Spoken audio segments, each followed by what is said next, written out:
barabivuga ariko ibyo tugiye kuvuga ibyo ari byo byose umwana wawe ntumwaturaho nabi biragatsindwa ni ukwatura kwiza kwatura kurema rya jambo umubyeyi yabwira umwana rikamuherekeza rikamukurikirana rikagira ingaruka nziza rikagira impact nziza ku buzima bw'umwana tutirengagije koko hari aba bashobora kwatura nabi ariko turababujije mu izina rya Yesu ukabwira Imana ati Imana ndashaka urugo rumeze gutya nshaka umugabo umeze gutya ugasanga ko araha Imana condition y'ibintu ushaka kandi kubera ko Imana ari umubyeyi izibyumva ikavuga ati uyu mwana wanje yasenze ikagusubiza rero sintekereza ko uje gusengera umwana n'ubundi wagezeyo muraho neza ndabasuhuje mbahaye ikaze ni ku Isamaza B mugisha Imana ubane namwe nk'uko nayo basezeranyije ko tuzaganira ku bintu byinshi bitandukanye hazaba harimo ubujyanama harimo ibiganiro byinshi byubaka ntimuzajye kure turatangiye Uwiteka duhana umugisha ikiganiro cyacu cy'uyu munsi tugiye kuvuga umugisha mu kwatura urebye nicyo kintu kirekire tuzavugaho cyane cyane gifite pati nyinshi ikindi ni ijambo riri vague ni ijambo rinini tuzarivugaho inshuro nyinshi tuzariganiraho tuzaganira n'abantu benshi batandukanye baduha ibitekerezo kuri iryo jambo ariko uzadutegererezaho ntuzajye kure kandi guhera uyu munsi ntugende ubane natwe tuganire uduhe ibitekerezo muduhamagare bizadufasha kandi bizadushimisha murakoze cyane hanyuma inyuma ya kamera hari umugabo witwa urivuga yego ariko bawamvuze kera yitwa Musore ni umuhungu wanjye ari inyuma y'ibi byose kugira ngo bigende neza turamushimiye kandi turamwakiriye tuzaba turi kumwe nawe kenshi ni umuntu w'ingirakamaro urakoze cyane karibu hanyuma tuganire umugisha mu kwatura hano ngo turi iwawe cyane Isamaza B ngaho gatubwire buriya mugane wa mugabo iryo jambo risa nkaho rikomeye cyane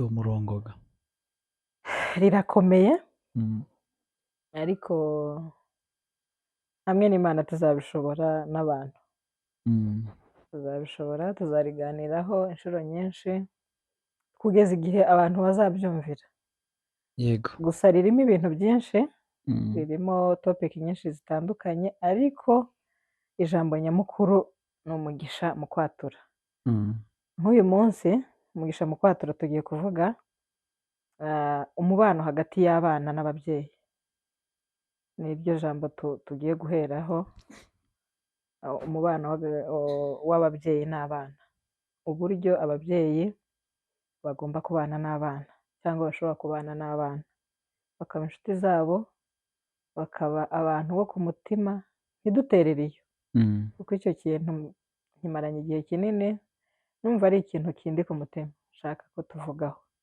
ese ubundi ariko tubanje kwishimira ko mwatwakiriye hano mwakoze cyane hanyuma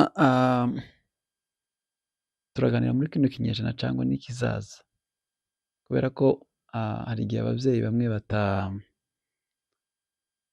batamenya nk'inshingano hari igihe ushobora kuganira n'umwana akaba n'igihe umwana agera mu gihe runaka rya jambo risa nkaho rishira tugiye kuganira ubu nyine cyangwa turaganira mu kino kinyejana turimo none aha ngaha kubera ko wenda ni wowe mu nyiri byose n'iryari tuvuga ngo kwatura hariho kwatura kwiza hakaba no kwatura kubi yego uyu munsi wa none tugiye kuvuga kwatura kubi bakavuga ngo jewe se ngo narabyaye se ayiwe iryo jambo ko kera rigize kubera ko hari n'ababyeyi babivugaho barabivuga ariko ibyo tugiye kuvuga ibyo ari byo byose umwana wawe ntumwaturaho nabi biragatsindwa. Ni ukwatura kwiza, kwatura kurema, rya jambo umubyeyi yabwira umwana rikamuherekeza rikamukurikirana, rikagira ingaruka nziza, rikagira impact nziza ku buzima bw'umwana. Tutirengagije koko hari aba bashobora kwatura nabi, ariko turababujije mu izina rya Yesu. Yego cyane. Hanyuma ni ukuvuga ngo hariho ijambo ry'umubyeyi. Ni ukuvuga ngo umubyeyi ijambo yatura ku mwana ryose rimufiteho imbaraga cyane. Niyo mpamvu hatagomba kubamo kwatura kubi. Ko numva bikomeye. Mbese nta mukino ku ijambo ku mwana. Ijambo ryose ugiye kuvuga ku mwana ujye ubanza uritekereza inshuro nyinshi. Warumbaje ngo se tugiye kuvuga kuri ubu ku bana b'iki gihe b'iyi generasiyo cyangwa ba muri kino gihe. Rero rwose kugira ngo wubake ikintu wirefera ku hashize, hanyuma ukubaka none hakazakomeza ejo ukeneye ko hazaba heza. Uzaba uri kubaka, ntabwo wubaka ikintu kizabaho umunsi umwe, wubaka ikintu kizahoraho. Tuzirefera ku hashize, hanyuma noneho twubake kino kintu dushaka ko cyubakika cyiza kugira ngo kizakomeze no mu kindi gihe kizaza. Hari umukobwa umwe umunyabwenge, niba ari umuntu n'umwongereza, hari udutabo akunze kwandika. Uravuga cyane. Hari umwanditsi w'ibitabo cyane, ni umukobwa w'umwongereza. Yaravuze ngo ejo hashize ni story yanje, uyu munsi wa none ni gift, ejo hazaza mbese ni ikimenyetso cy'uko nzaba ejo, mbese ngiteguwe na none. Mbese muri makeya, iyo umuntu afite umwana, reka tuba duhere mu gushakwa. Iyo umuntu amaze gushaka cyangwa se gushakwa agashika mu rugo, akagira amahirwe, agatwita, akagira umugisha, agakikira, wa munsi wa mbere umwana umufashe, nibwo umuntu atangira kumwatura. Si nkako se? Umuntu atangira kwatura ryari? Niko mpani nahawe. Umuntu atangira kwatura ese ko ari kera. Iyo ugiye ntituvuga gutyo. Gusa hariho, dufite capacity twese zitandukanye mu mitekerereze. Hari utekereza ko ngomba kwatura umwana mukikiye, hari undi uwatura maze kumenya ubwenge, igihe cyage ngomba gutekereza ko ngeze mu gihe cyo gushaka, ese umuryango wanje nzawutegura ryari. Hakaba undi muntu atekereza akavuga ngo jewe nzatura ari uko abana batangiye kuvuga, ngomba kubaheza nyine igitekerezo. Batavuga se? Batavuze ga, iyo ni iyindi kesi. Wakereje. Ni iryo jambo nari mvuze ry'imitekerereze itandukanye yacu hamwe. Gusa iyi topic yawe ni iy'abanyabwenge. Gusa sinzi umunsi wayitekereje kuvuga ngo uyivumbure, ariko muri kino kinyejana tugezemo, hari igihe ubona umwana ukabona ababyeyi barambabara kuvuga gutyo. Hari igihe umwana muba muri no muri sosiyete runaka mwicaye nko mu nzu, akumva umwana avuze nk'ikijambo, ukaba ese no ukamaza se yarimenye ryari? Uyu mwana wo kwande. Akaba n'undi akama, ariko ikinyamurenge ni cyiza. Sinzi wenda niba bano baturanyi bandi twagiye duturana nabo niba bagira izo terme ngo ni igihohotere. Turabyumva. Ni ikiroroge. Mbese ni wa muntu bishatse kuvuga ko nta jambo, nta communication yahabaye hagati y'abana n'ababyeyi. Ariko umwana warezwe, uzi ko ushobora no kumubwira ngo genda muriya ubwire umushitsi uri muri akanga ngo ya usinjamo ngo harimo abantu bakuru. Mwebwe ababyeyi ngaha mutubwire igihe mushobora kwatura kuko wari uripinze ibyo nari nkubwiye. Oya sindipinze ko mutere, ni uko kwatura ukimara kumenya ubwenge ngira ngo hari ibintu byinshi umuntu ategura, kuko ugiye gutegura ntabwo utegura ikintu wakigezemo, ugitegura utarakigeramo. Akenshi utegura urugo ukiri inyuma yarwo, ntabwo urutegura ururimo. Cya gihe urimo utegura urugo, kenshi turi abakristo nicyo tugenderaho, dufite uwo muco wo gusengera ingo, ugasengera foye, ugasengera kandi n'umugabo utaramubona, ugasengera umugore utaramubona. Izo testimony turazigira nyinshi z'ukuntu abantu bagiye basengera abagabo, abandi bagasengera abagore batarababona. Ukabwira Imana ati Imana ndashaka urugo rumeze gutya, nshaka umugabo umeze gutya, ugasanga ko araha Imana kondisiyo y'ibintu ushaka. Kandi kubera ko Imana ari umubyeyi, izi byumva ikavuga ati uyu mwana wanje yasenze, ikagusubiza. Rero sintekereza ko uje gusengera umwana n'ubundi wagezeyo. Uza usenga ati Imana nkeneye umugabo, nkeneye kubaka urugo, umugabo umeze gutya, nkeneye urugo rumeze gutya, nsengeye abana banjye, nsengeye abahungu n'abakobwa, ngira ngo nta muntu utazubisengera ibyo bintu. Rero ndumva kera batangiye kwatura kuri ba bana. Nkeneye umuhungu uzaba umeze gutya, nkeneye abakobwa bazaba bameze gutya, abakobwa bazaba bafite umuco mwiza, bazubaha Imana, nkeneye abana bazambera umugisha. Kera batangiye kwatura. Noneho ukagira amahirwe ugashakwa, rwa rugo ukarugeramo. Ngira ngo utangira gusengera abana umunsi wa twiza. Ariko nje mfite akabazo. Murambabarira, hano turabashitse ariko sinoroha nemera ko ntubona ntabashije cyane. Murisanzura gusa ariko tumusanze. Umubyeyi ukijijwe n'udakijijwe,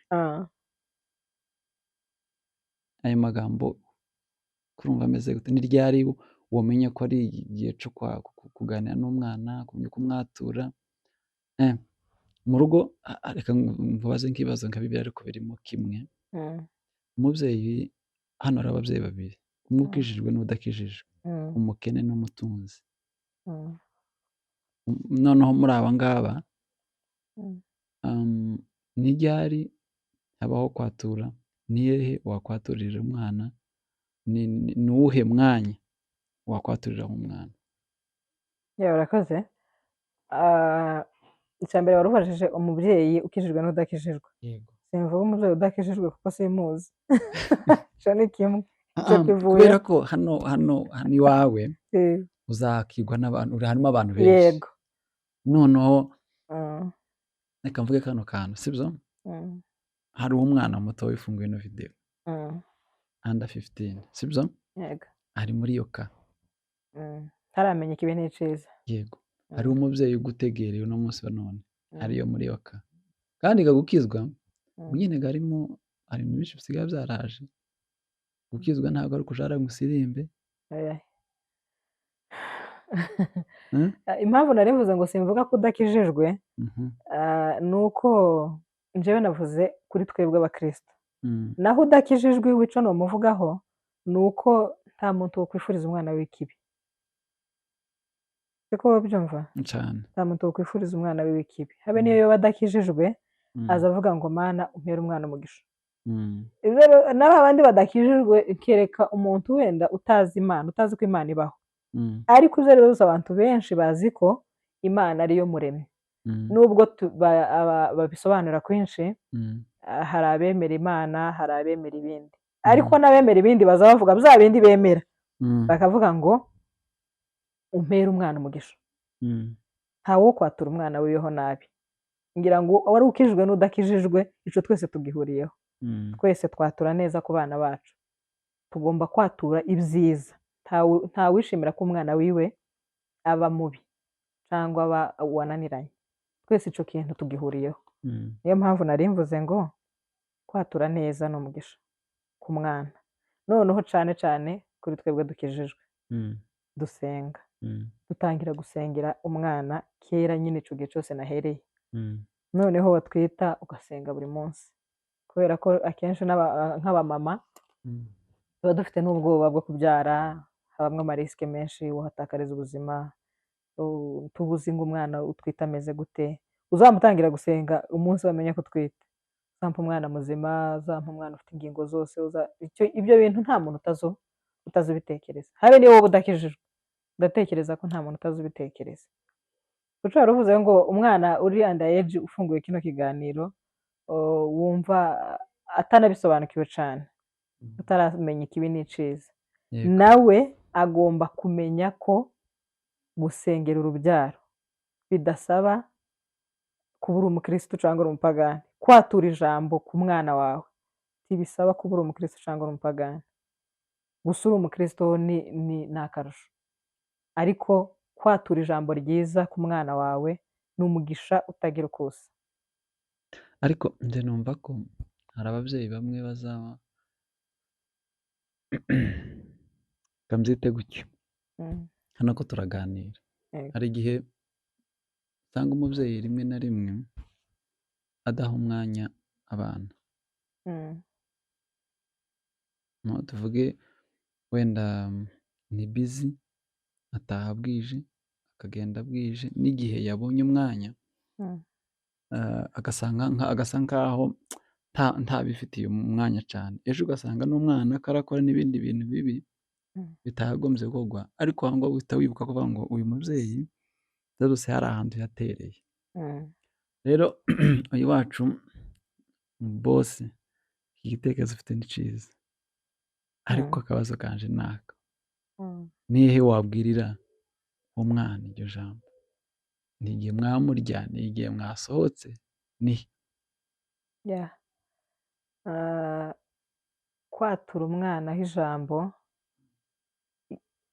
ntibisaba ko aba aryumva rya jambo, kubera ko twavuze ngo ababyeyi, ijambo umubyeyi yavuze ku mwana riza rimukurikirana, umwana aza aryumva akiri mu nda. Abahanga batubwira ko umwana ajya yumva ari mu nda.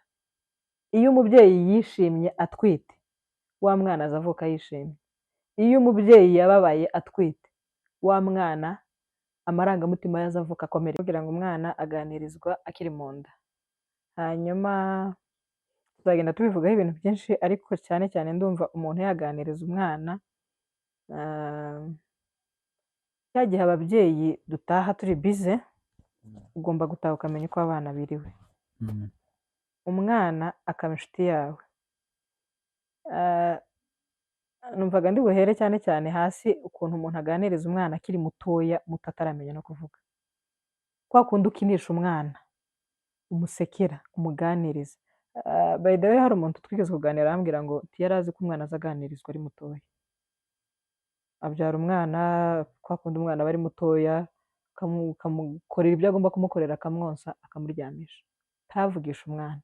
Umwana mutoya w'uruhinja aza yumva, uramuganiriza akakumva.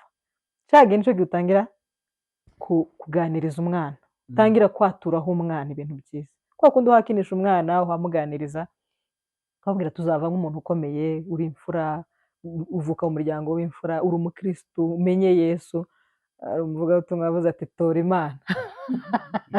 Utora Imana, uza utangira gutoza umwana Imana ataramenya kuvuga akiri uruhinja. Noneho wa mwana yamara gukura atangiye kukuganiriza, ba bana babaza ibibazo, hari yaje y'ibibazo, umwana akakubaza kweri, ndetse hari n'igihe tunanirwa no kubasubiza kubera ko ubona imyaka afite, ikintu abajije utagomba kumubwira muri ico gihe. Ico gihe rero wa mwana amaze gukura afite akenge, nibwo umutangira kumuganiriza, ukamubwira ngo kino ni ciza, kino ni kibi. Ugatoza umwana ikinyabupfura, ukaganiriza umwana amagambo meza, ugasengera umwana. Nimugoroba utaje uvuye mu kazi, mubyeyi wataha nimugoroba ukamenya ko abana biriwe, ukaganiriza umwana, wiriwe neza, umeze neza, ku ishuri mwaganiriye n'abandi bana. Cya gihe uba urimo ukurura connection cyane cyane, ku buryo umwana atangira kukubwira amakuru yo ku ishuri, b'abana bo muri play group, agataka akubwira ngo mama, umwana twigana yambwiye gutya, umwana twigana twaganiriye gutya. Cya gihe mutangira kuba inshuti cyane, kugeza igihe umwana atazaguhisha ijambo iryo ari ryo ryose. Mukaba inshuti ku rwego wa mwana ataha, yagera mu rugo yasanga udahari, akazumva afite utuntu two kukubwira. Washika akakubwira amakuru, amena ibintu byose yiriwemo umunsi wiwe wose. Wa mwana namara gukura nta jambo azaguhisha, uzaba uri inshuti yiwe magara, uzaba uri intwari yiwe, uzaba uri umujyanama wiwe mukuru, kubera ko mwaganiriye akiri muto, ukereya konekisiyo nini ituma atagutinya. Ababyeyi benshi abana baza babatinya. ese Uzi ubibona? cyane. Mbese ngira akabazo k'amatsiko. Uyu munsi wa none nk'umuntu ufite nk'umwana, tuvuge guhera muri 5 ka primaire kuzamura, cyangwa n'umwana watangiye kugira inshuti. Yego.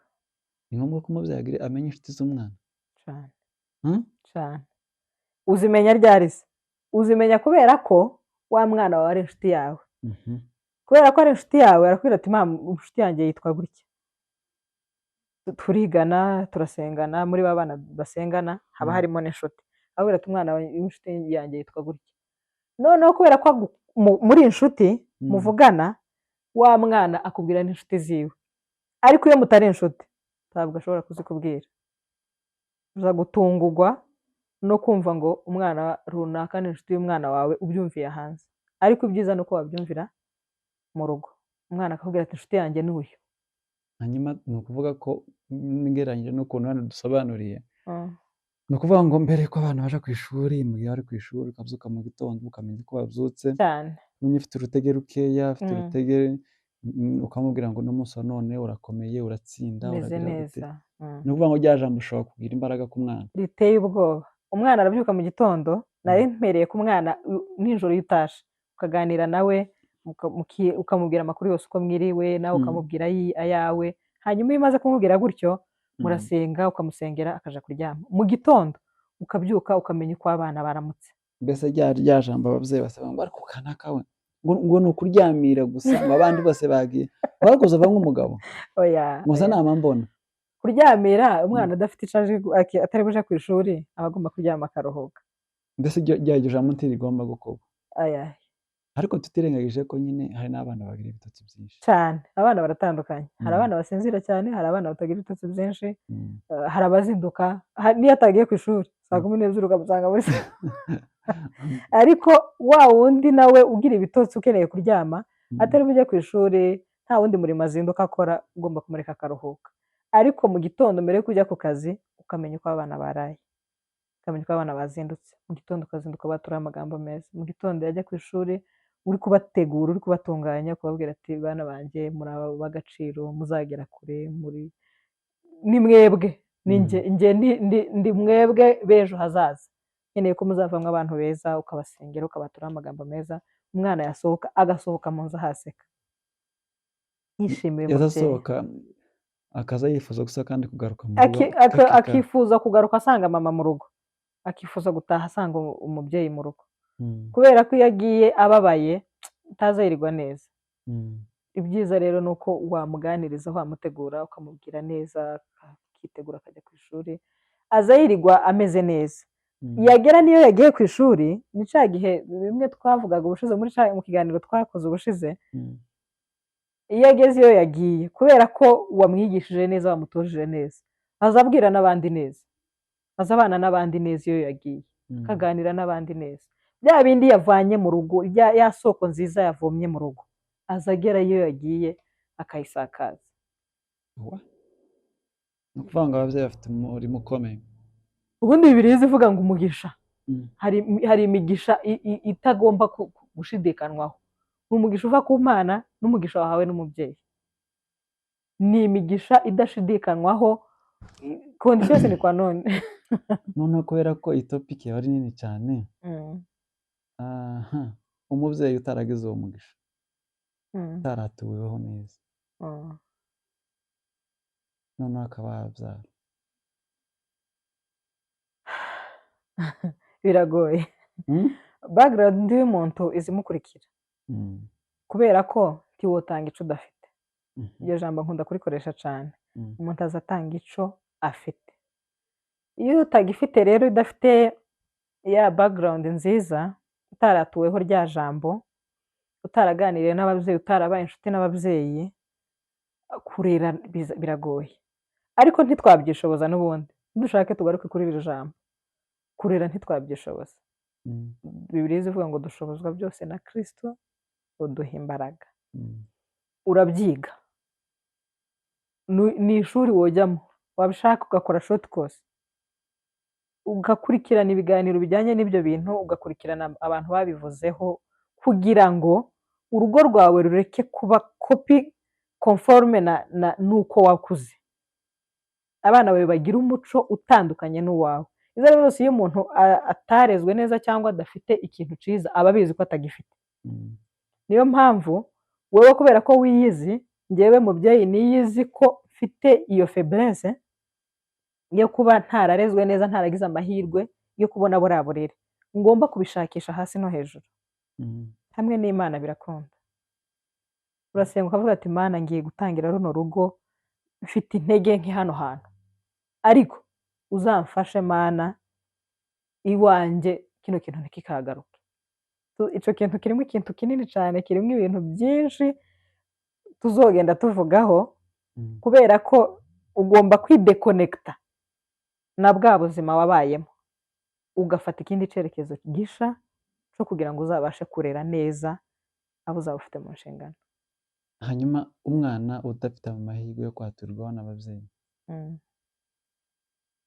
kategori ya mbere urayisobanura kandi bisobanuye neza cyane. Ku ruhande rw'umubyeyi utaragiriwe amahirwe, ufite iriya background, uyu munsi wa none umwana udafite uwo mugisha, uyu munsi wa none umwana udafite uwo mugisha, ariko ababyeyi bagihari, uzi ko utarasubiza ico gifate, arahungu azavuga ngo turaha iwanyu, gifate kabisa, turi hano ku muryango, turaha ku muryango. Iri jambo rikomeye, ariko ntabwo tugiye kubwira nabi, ko turavuga ukuri. Hariho ababyeyi babaho batazi inshingano zabo, bazi ngo ni ukubyara gusa, nyuma yo kubyara ni uko wa mwana akuze ari wo muntu wenyine mbese wo wishakira. Uzabona nk'umwana arakuze mbese ntajyari n'ibyo biri aho ngaho. Ikibazo kanje ni aka, ese twubaha ababyeyi cyangwa dutinya ababyeyi? Ababyeyi tugomba kububaha, tugomba kububaha, njyewe niko mbyumva, ariko ntitugomba kubatinya. Kubatinya mvuga si ukububahuka, sobanurire. Kubatinya mbese icyo narivuze ngo tugomba kububaha, ariko ntitubatinye. Kutabatinya mvuze si ukububahuka, ni ukububaha, ariko tukababwira ikitiri ku mutima, ariko tubabwira ikitiri ku mutima ryari, cya gihe turi inshuti. Yego. Umubyeyi rero niwe ubifite mu kiganza, niwe utuma umwana amutinya kandi akamwubaha. Umubyeyi niwe biri mu biganza. Umwana azakubaha, ariko nukenera ko agutinya azagutinya, zo kugutinya ukigirayo.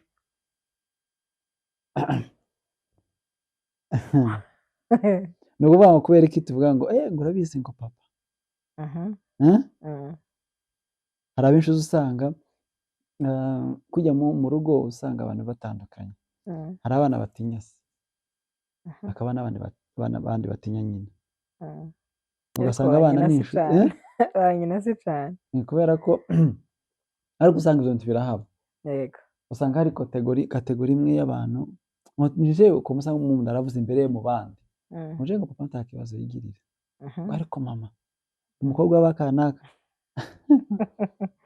ugasanga abantu bariho gutyo. Bene abo bana bavuga gutyo, iyo avuze gutyo ngo ariko uzi papa, biba muri kwe negative. Abamutinya kubera igitsure n'imibanire bafitanye, siko? Ariko iyo avuze ngo papa, ngo buriya papa ni umujama, aba ari wa mubyeyi w'inshuti n'umwana, ni wa mwana ushobora kubwira se, wa mwana ubwira se icyo atekereza, kandi se akamwakira mu rukundo. Ariko iyo avuze ngo ariko uzi papa, wa mwana aba yarahabutse. Ni bene ba babyeyi bakomanga abana bagashira muri salo abana bakaba barigita bakaja kuryama kandi batari bafite gahunda yo kuryama kubera ko papa si inshuti yabo. Yego bakorera za nshingano z'umubyeyi ariko si inshuti ku buryo mwokwicarana na papa ngo mutere burage museke mu nzu mutahaye mudiringa ku kintu gikomeye, mukicara mugatera urwenya na papa mukishima. Ni wa mubyeyi w'inshuti n'umwana, nico gihe wumva umwana avuga ngo utwe papa nta kibazo yigirira, aba ari inshuti y'umwana. Ni wa mwana ushobora kuganira na se buri kantu kose. Hanyuma muri ya background y'umwana udafite muri wa mwana udafite umubyeyi umwatura. Ya wa mwana rero uko nabishakaga kubivuga, wa mwana azishakishiriza akure ka wa wundi n'ubundi azamuka agere kuri wa mubyeyi udafite ya background twavuzeho. Wa mwana rero icyo azakora uzishakishiriza, inama namugira ya mbere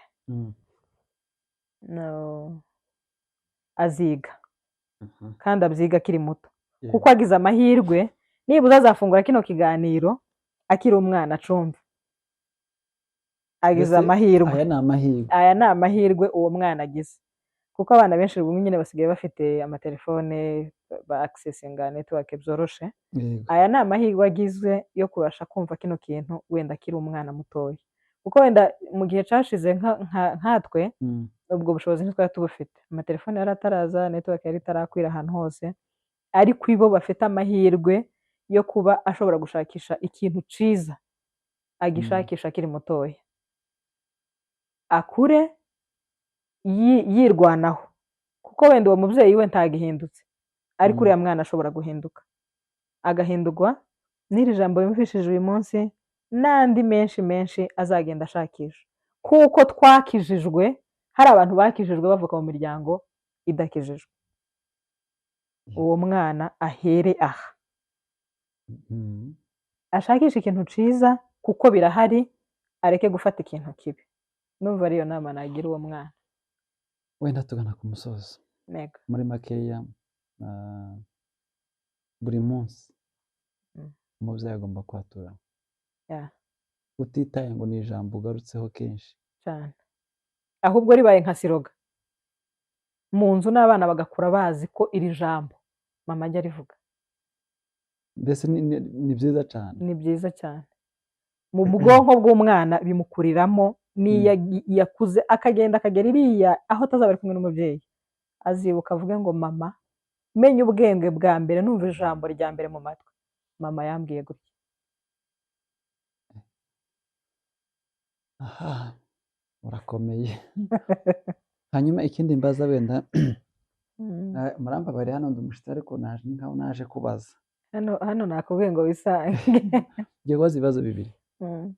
Uyu munsi wa none muri ino si ya none turi muri kino kinyejana,